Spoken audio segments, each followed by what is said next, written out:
We are continuing on with our Illuminated birding journal, and this is the second part of this series. So if you need to go back to the first one, it's the one right before this. So we are working on basically a cereal box, which we have painted with gunmetal gray paint, and that's inside and out. And then here we're adding some digital papers. So in the first video, we talked about what these are. So it's William Morris prints. This is the green background.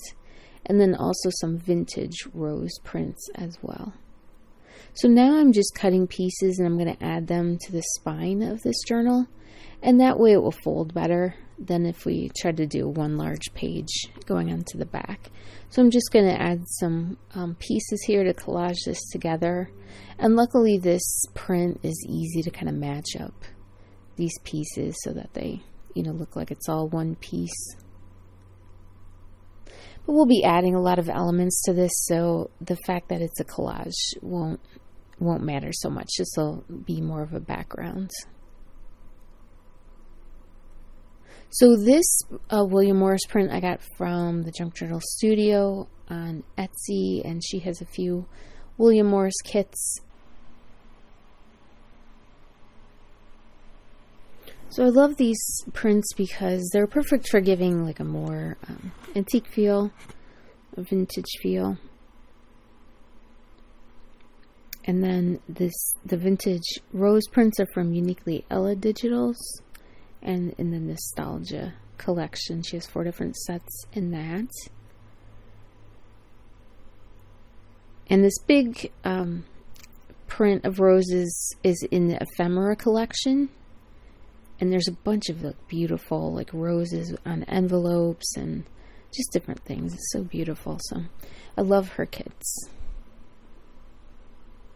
So I'm just piecing together that those William Morris, the background paper, and then I'm going to be adding the roses onto the back of this journal. So I'm going to use different William Morris prints for the inside cover of this journal, but still using the green.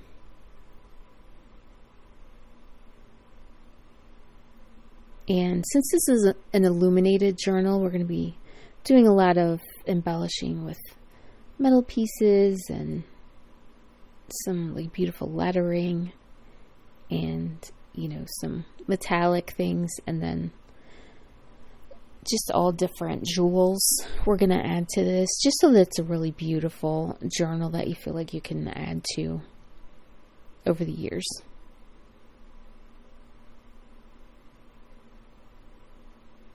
So I'm just adding these really beautiful roses onto the back, but I do think I'm going to just be adding a lot of other things on top of it. So it may look a little bit unfinished, but that's by design. I'm going to be adding some other elements into it. So this is kind of like a base layer.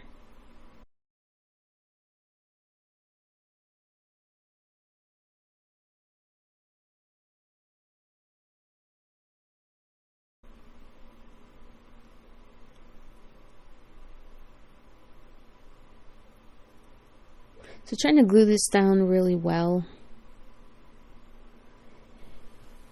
And I am using my art glitter glue, which I really love. It's pretty lightweight, but very strong at the same time. So I do really like using this glue.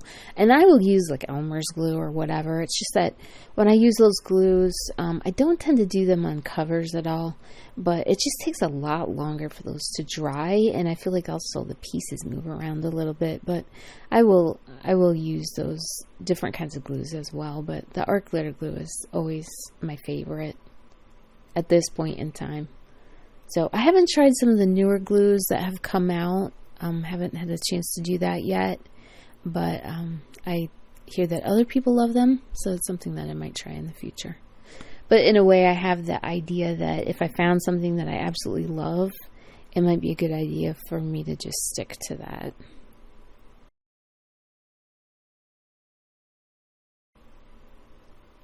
So now I'm adding some distress inks. I had wanted to try to stay to archival inks, But the truth is, the Distress inks, the colors are so great, and really felt like this needed some shading. So I'm using Bundled Sage and then also Ice Spruce. Ice Spruce has more of like it's green, but it has like a blue-gray kind of tint to it.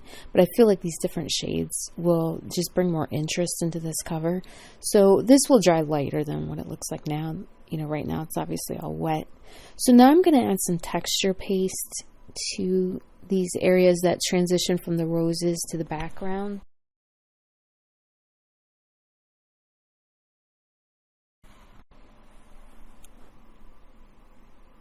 And I'm just I have like regular Ranger texture paste, and I'm just adding that I'm adding Folk Art craft paint that's in Crocodile. I'm adding that color to this texture paste. And my texture paste is, I think, a little bit old, so if that, if the consistency of it kind of throws you off, I think it's on its last legs here, but I'm still going to go ahead and use it. But it just kind of tells me that I'm going to have to do more texture paste on different projects so that I can use up this little container that I have. But I like this Crocodile color. It's just kind of a medium green. But to me it looks like a real natural kind of mossy color. So perfect for what I'm trying to do on this cover. And probably in the whole journal. I'm just trying to do something that looks really natural, but then mixes in kind of the elements of like a vintage floral. And then also the Illuminated journal has a lot of like jewel colors, so I like adding all these different colors of green. I think this is going to work out really well. So here I'm adding this texture paste, and it's kind of hard to see, but when it dries it'll be a lot easier to see. So right now I have a lot of different things going that basically everything is kind of wet and messy or whatever. But as it dries, I think it will look quite a bit different. But I'm going to go ahead and add just these floral areas from this stencil. And just where it transitions from the roses onto the background paper. And this stencil, this branch kind of reminds me of this William Morris print a little bit, so I think it's kind of a good match. And I did think about using like gold or some kind of metallic in with this, but I think this layer, I'm just going to keep everything really green and really flat and natural. And then as we go along, I'll be adding more like metallics and things like that. So I feel like this looks really earthy, and I personally really like that. And I'm trying to give this, for everything that I do, I'm trying to mix styles together and give it a real timeless look to it.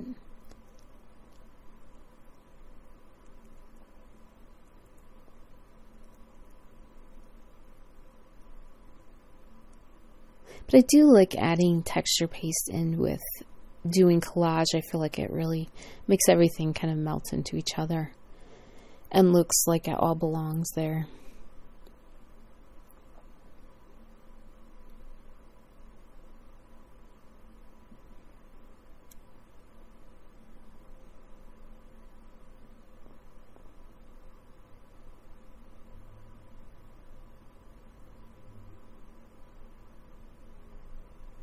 So I'm just going to add a couple more, and then I'll be done with this texture paste for the moment.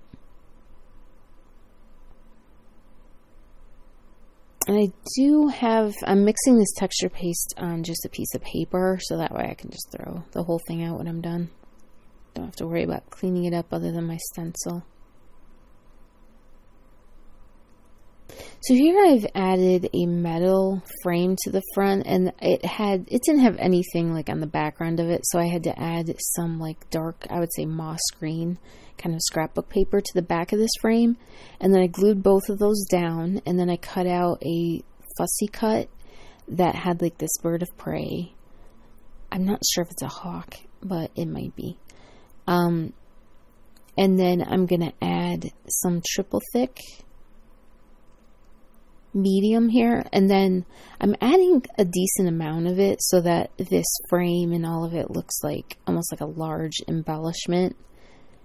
But I did cut, I kind of fit the bird into the frame, one that would actually work with it. So I did have to kind of pick and choose for a bird that actually fit into that frame.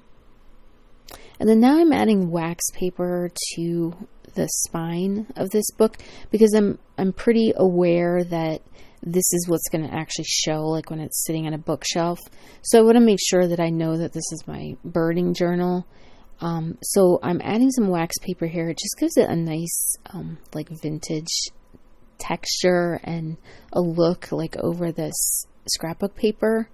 And I'm going to use matte medium to kind of glue this down. And I think this will be a nice base because I'm going to be adding, I think, quite a few embellishments to this. And then, of course, we have to add our eyelets to this as well to do like our elastics. That's how we'll get our papers into this journal.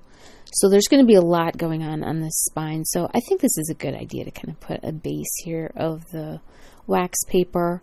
And I'm putting the matte medium down mostly under it. And I'll just put a really thin layer on the top of it since it's kind of the texture that I'm going for anyway, the wax paper, so I don't want to cover it up too much. But here I just want to make sure that it's nicely glued down. And I like that it's also giving kind of a raggedy edge. I think that's going to look nice. We'll be adding things to that, but I think just having that kind of like a bit of worn edges on here will look kind of nice.